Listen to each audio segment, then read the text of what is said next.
is Living Catholic with Father Don Wolf. Living Catholic is a fresh look at issues confronting each of us today. This show deals with living out the Catholic faith, what that means for Catholics, as well as the impact on the rest of society. You certainly don't have to be Catholic to enjoy this show. And now, your host, Father Don Wolf.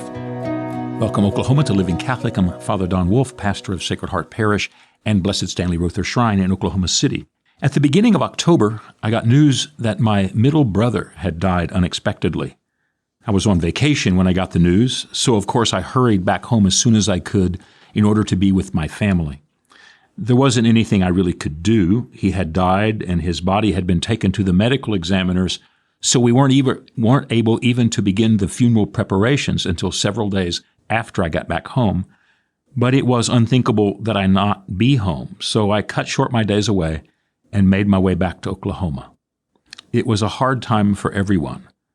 I say all of this because the impact of his death on me and on my life, and it's an impact that I'd like to share with all of you. Actually, that's not quite right. I'd do anything other than to share such a thing with anyone if I had my choice. That is, I'd rather not say the words out loud that my brother died, because I would prefer they not be true. All of us are still reeling from the fact that such a jarring reality, such an unbelievable set of facts, could be jostled against one another. That there was a death, fact number one, and that it was my brother, fact number two. I'm still in shock, and when I repeat those two facts together, I'd do almost anything that they not be true. But they are true, and their being true has certainly made a difference to me. I'd like to describe that difference a little bit. I'm now 68 years old. My brother was 66, soon to be 67. This isn't an age in which death should be a stranger to us. In previous generations, to live to such an age was not unknown, but it was uncommon. When Social Security was first established in Bismarck's Germany, those who lived to 65 were a tiny, tiny percent of the population. Now, in our place and time, we pass this milestone, 65 years old, often with no more fanfare than when we turned 20. Neither of my grandfathers lived as long as my brother, and both of their fathers died much, much younger than that. I know when I was a child, hearing of someone who was approaching 70 seemed to indicate they were approaching decrepitude without much time left. And not so long ago, anyone of our ages would have been well-versed in saying goodbye to the ones in his generation. Not many would have gotten to celebrate so many birthdays. Death would have been a constant companion to them. But now it's not that way. The life expectancy has moved from 43 years old in 1889, when Social Security was first established in Europe, to more than 80 years old today. For more and more of us, the years pile up before we hardly notice. We all expect to live longer and longer. There have always been old people around. When statisticians begin throwing terms around like average age or life expectancy, people have in mind that there were no grandfathers alive in previous centuries. When someone says the life expectancy of a farmer in Germany in 1890 was 45 years, we imagine no one ever met a man who was 75. But the truth is, of course, there were always older people around, even though people on average died much younger. The difference in our time is that there are so many. On average, the number of older folks we see every day has continued to get larger because we expect to live longer and longer, which is why death continues to come as a surprise to us, even though we are definitely at the age when it should not be a stranger to us. In my grandparents' time, anyone who had lived as long as I would have known the death of many, many contemporaries and wouldn't be surprised to know of such things at all. We're still being ambushed by the reality of it all. I'm not complaining, just explaining. At my age, I should have been more aware of the hovering truth that surrounded my ancestors on every side. Because of this time in which we live, such things do come as a surprise to me. I suspect they always have, no matter what era. The last time I had lunch with my brother, we were joking at how much older we were becoming. I told him that when I turned 66, I joked with the people of the parish that if I had died in my sleep suddenly and unexpectedly, they would be surprised, but in talking about their shock, they would have said, well, he was 66. It's not an age in which death is unknown. The truth of our passing is inevitable and unavoidable. We probably shouldn't be taken too much by surprise by it. But the first thing I've learned is that it does come as a surprise. I was not ready for my brother to go. The last thing I imagined when I left on vacation was that I would end my time away with a phone call like the one I received. It simply had not entered my imagination. And this isn't simply because I don't have a sufficiently capacious ingenuity. It's because my focus wasn't turned in that direction. It had just never occurred to me to imagine such a thing would happen as it did. Of course, I've always known we would say goodbye to one another. My family is large enough that I've been going to funerals throughout my whole life from the time I was the tiniest child. And I've always known the time would come in which these gatherings would include us. As we've gotten older and the previous generations have slipped into memory or have disappeared behind the veil of a vast old age, the prospect of our deaths has niggled its way into my mind. But I just didn't imagine it would be this way. My brother's death came as a surprise to me. It's ironic. He was my middle brother. As an athlete his whole life, he was the one who took the best care of himself and who was the most attentive to exercise and good living. And yet it was he who died unexpectedly. I have a brother-in-law who's been sick and sickly for a quarter of a century, and he just turned 75. Nursing a series of debilitating conditions and some tough diagnoses, he's still carrying on with his life. There's no rhyme to the variations and rhythms of life at all. It goes at its own pace and responds to its own conditions. Why one dies at one age while another perseveres throughout his long length of days, it appears we cannot say. I can only say that when I heard of my brother's death, it was a stunning shock to me. How could it have been him? This surprise highlights another aspect of life I had not much paid attention to, and it is the sum of knowledge that my elders wanted to pass on to us when we were growing up. They told us over and over again that death was everywhere. It should always be surprised. It would always be surprising, and we should never be shocked at its imminence. I don't think these kinds of talking points are very common anymore, but they filled up my childhood. In fact, my mother and father talked about it constantly to us children. When they were trying to get us to take on the responsibilities of learning new things or working harder on our farm where we grew up, they would use this trump card. My father would say over and over again, "What would you do if we weren't here to provide for you?" It wasn't a threat they held over us. It was just a warning from them. Indeed, what would you do if you had to handle your life without us? That was their concern. My brothers and sisters and I heard their questions 100 times. They were after us to learn, to be responsible, to take life seriously. After all, they knew life is fragile, both theirs and ours. It's so fragile, in fact, it has to be constantly cared for. And more than that, it has to be constantly prepared for. And in the course of my life, some of their advice was important. My mother died young, at age 44. My father, at age 51. So much of what they had to say came true. Life is fragile, and if we're not prepared, we'll find our unpreparedness to be a burden to us and to everyone. Their efforts to make us ready to pick up with the responsibilities of life were pretty successful. All of us got on with life, shouldering the burdens of adulthood when we were hardly old enough to drive.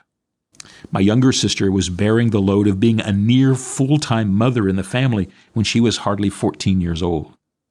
It's not like we walked around burdened by the gloomy prospect of death at our doors, but when it did come, we'd been given a lifetime of lessons by our parents.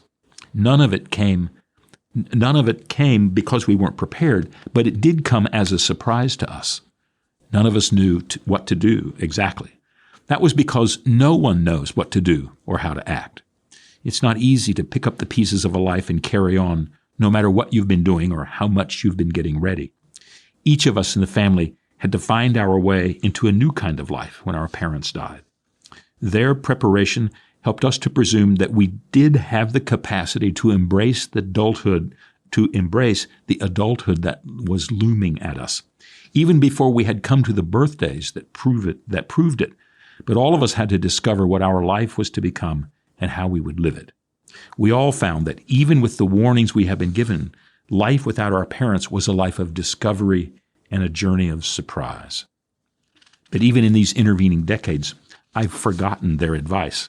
Maybe it's because I didn't want to spend too much time embracing it, or perhaps I just didn't want to color the picture of my life with all of the darkness of the unknown. But whatever the reason, I didn't learn the lesson my parents had been so eager to teach us when we were younger. I had banished it from my mind, at least as it applied to my brothers and sisters. I never did want to get ready to be surprised by them. In fact, we had all become a bit inured to the prospect of being surprised by death. After all, unlike so many of our friends who didn't have to live through the tragedies of their parents' passing, we had already navigated these shoals and made our ways through such passages when we were young. We had already seen and done so much, we figured there wasn't that much new to see. And we were wrong. All of us should have spent more time paying attention to what our parents did tell us. Their admonitions didn't go out of style, even as they were less and less repeated.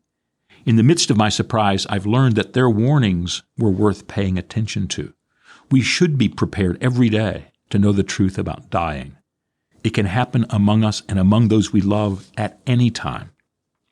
This preparation is both on the spiritual level as well as in the pragmatic concerns we have. We should look at every day as if it might be our last. We should ask ourselves, what is the most important or the most pressing part of our lives from this perspective? If we were to die today, what is it that we should have done? Being now 68, that's no idle concern for me. If I imagine the great truth of life's end coming upon me today, what would I want to think about? And most especially, what would I not want to regret? Just as our ancestors told us, our preparations in life should be in anticipation of our death, for it is sure to come to us. We will end our days. The sum of our life will pass before us in judgment, and we will come before the throne of our Creator. What will be our response? To whom will our life be directed? These are not just questions we're supposed to answer in catechism class. They're the heart of how to live. We ought to be able to be ready to answer them. In the revival movements taking place in the United States as part of the Great Awakening in the 19th century, the preachers often asked their listeners to consider their death. It was the same for much of the spirituality of the Devotio Moderna, in which every person was asked to remember the reality of death. What would a person do if this, in fact, were the last day? To be prepared is not a bad response. We should probably think about such things much more often than we do, in fact. Jesus asks us to consider the truth of life. If God has made us for himself and for the divine initiative, then what shall our lives consist of? Will we find in God's gift the truth of Jesus' gift? Will we even pause to consider the prospect of forgiveness and new life? To live in Christ isn't just for the last moment, it's for our whole lives. But we direct our last moments as we live our lives now.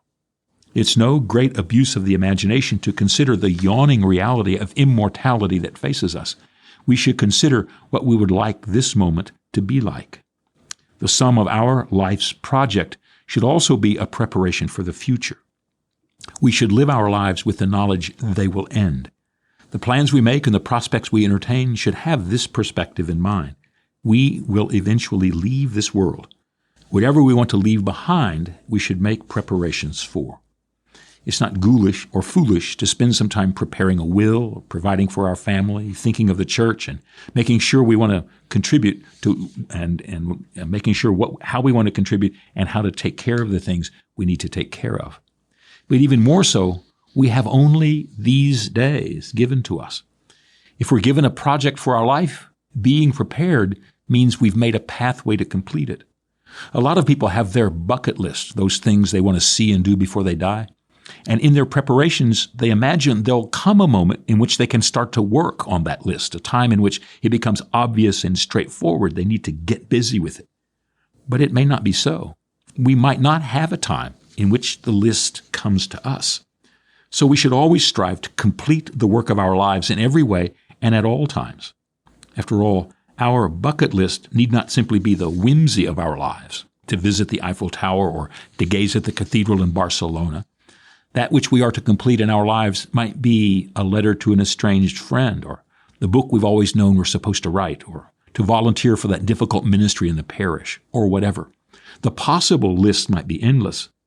Our list should be what matters. Many years ago, Ann Landers used to ply her column with questions from people who were asking about how to make decisions for their future. Someone would write in and ask, "Dear Ann Landers, I've always thought about quitting my job and going to medical school. I know it sounds like a crazy dream, but I know I could do it. But if I start now, by the time I finish, I'll be 45 years old in 5 years. What should I do?" And her answer was always the same. She would write, "If you don't go to medical school, how old will you be in 5 years? If death comes for us all, and we have a work to do, when will we do it before death arrives? We shouldn't be surprised by the truth of life that our lives end, so we should prepare for it."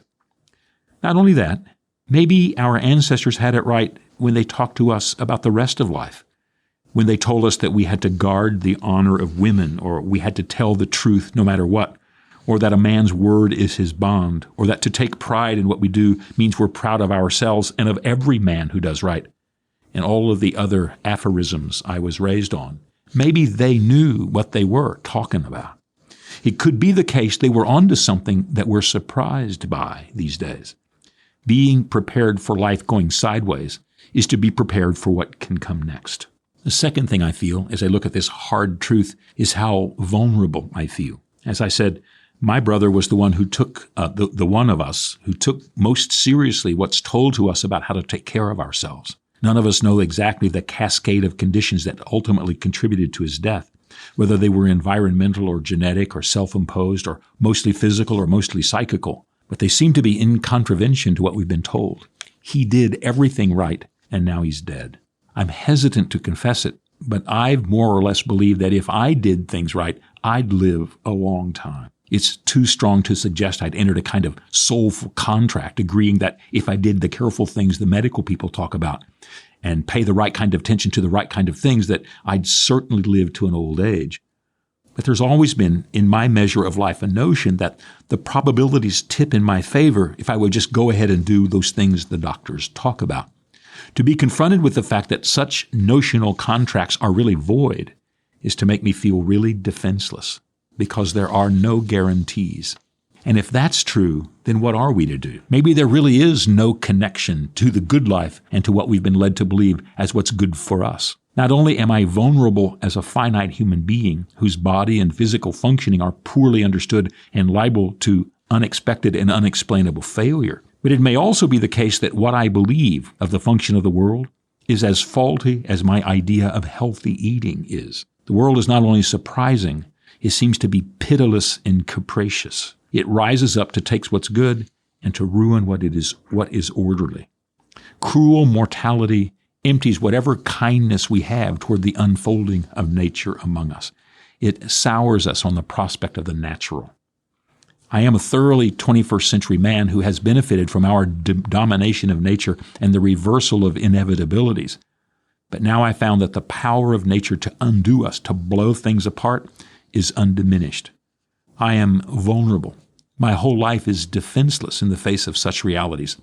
It makes for some hard thinking. All is not tears, however. I have felt one aspect of my brother's passing creep into my thoughts over these last weeks. It's hard to talk about without misleading and without communicating what I really feel, but I do want to mention it because it is real and it matters to me. At the same time, I don't want you to get the wrong idea. So let me say it with a caveat. And what I want to say is that knowing my brother has gone before me into death makes the prospect of dying into something different.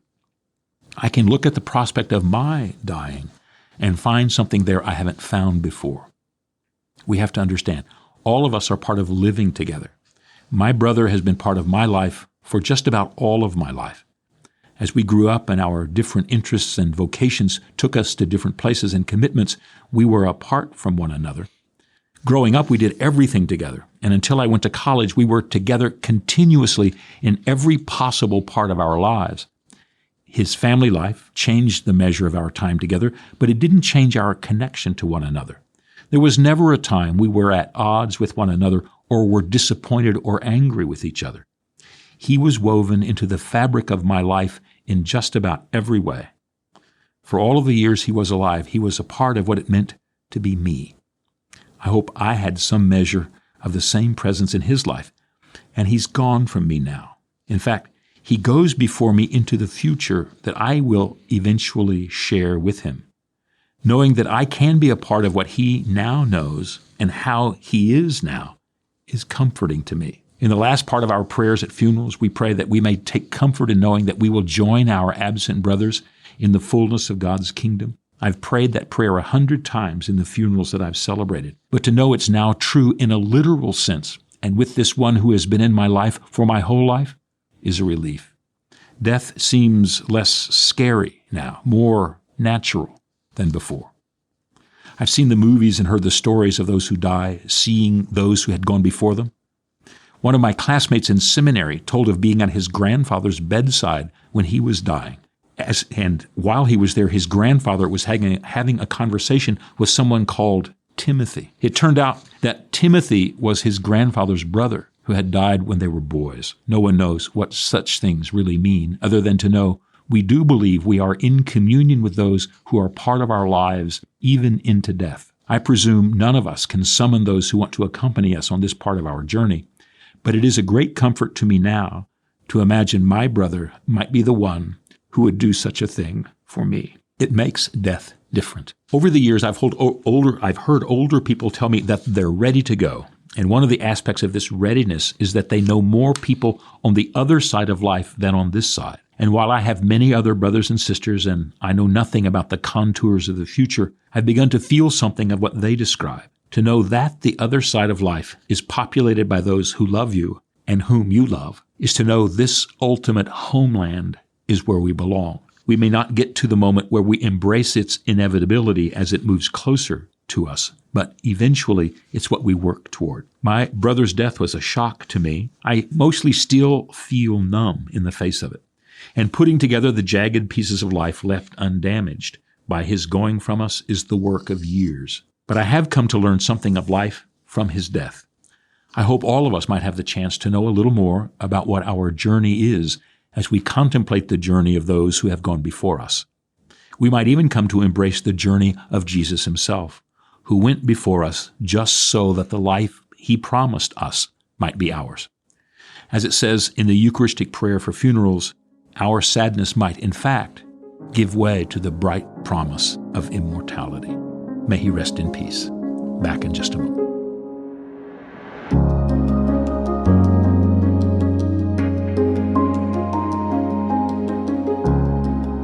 Welcome back to our final segment, Faith in Verse. We have a poem today called October 2023. Who imagined it? There are time machines.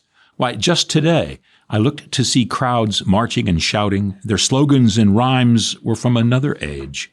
Their fists raised and their voices piercing. They wanted to be heard, and in being heard, to push the world into action, in the name of equal pain and all for retribution. Not their pain they shout about, but others, and not their burden they cry against, but that at a distance. And I wonder, as we travel back in time, will we end up at the same place as before, with the same silence over the scattered ashes? That's October 2023.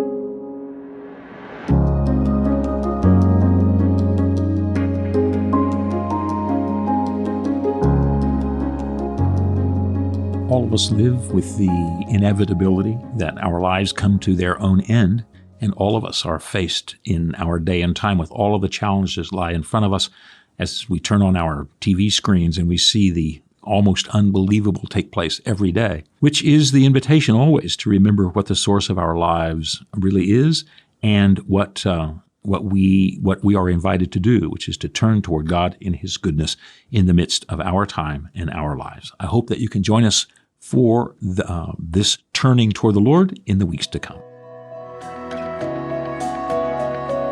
Living Catholic is a production of Oklahoma Catholic Radio. To learn more, visit okcr.org.